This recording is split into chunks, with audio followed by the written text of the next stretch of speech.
В течение дня украинские военные вели беспорядочный огонь по Донецкой и Луганской областям. Из установок залпового огня «Град» и «Смерч». Одно из основных направлений ударов – это стратегическая высота у села Смелое, которая открывает дорогу на Луганск. Силовики обстреливают окрестные населенные пункты, не считая потерь среди мирных жителей. Ополчение эти атаки отбивает.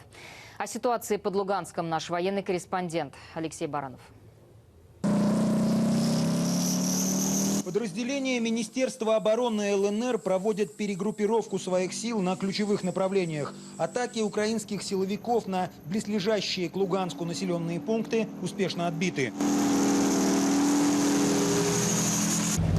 Тут град прям сюда попал, это уже перекрытая крыша.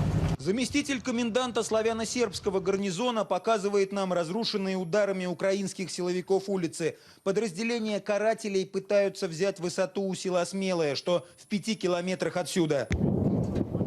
Это окраина славяно-сербска. Мы слышим разрывы снарядов. Ударами украинской артиллерии разрушено большое количество жилых домов. Число погибших мирных жителей сейчас уточняется. Договоренности о прекращении огня киевские военные абсолютно не соблюдают. А какие там минские соглашения? Постоянно стреляют. Мы отсюда не уйдем, а если надо, мы пойдем. Не надо, и мы пойдем дальше. 100%.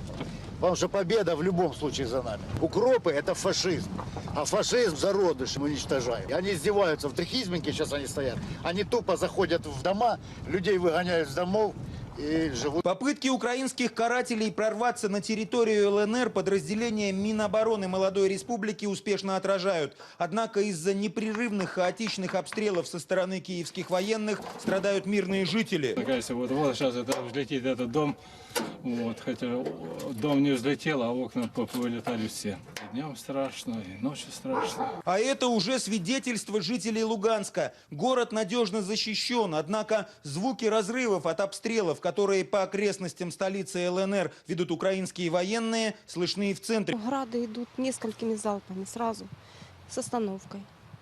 А потом ждем следующий.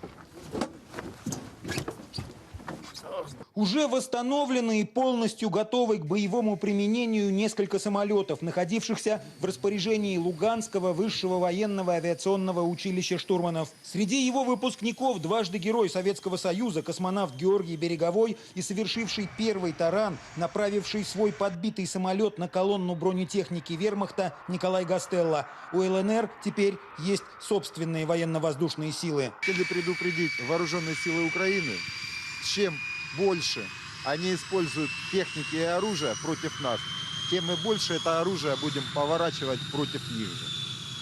Они применяют самолеты, и мы будем применять самолеты. Они применяют артиллерию, и мы применяем артиллерию. На территории республики уже действует народная милиция. Соблюдение законов и правопорядка на особом контроле у властей. Законодательные акты, которые принимает Народный совет, который потом подписывает глава, и которые мы публикуем в том числе и на нашем сайте. Есть указы у нас открыты, есть указы закрыты. Молодое государство уверенно противостоит попыткам Киева вновь развязать войну. Алексей Баранов, Юрий Марченко и Никита Корунов.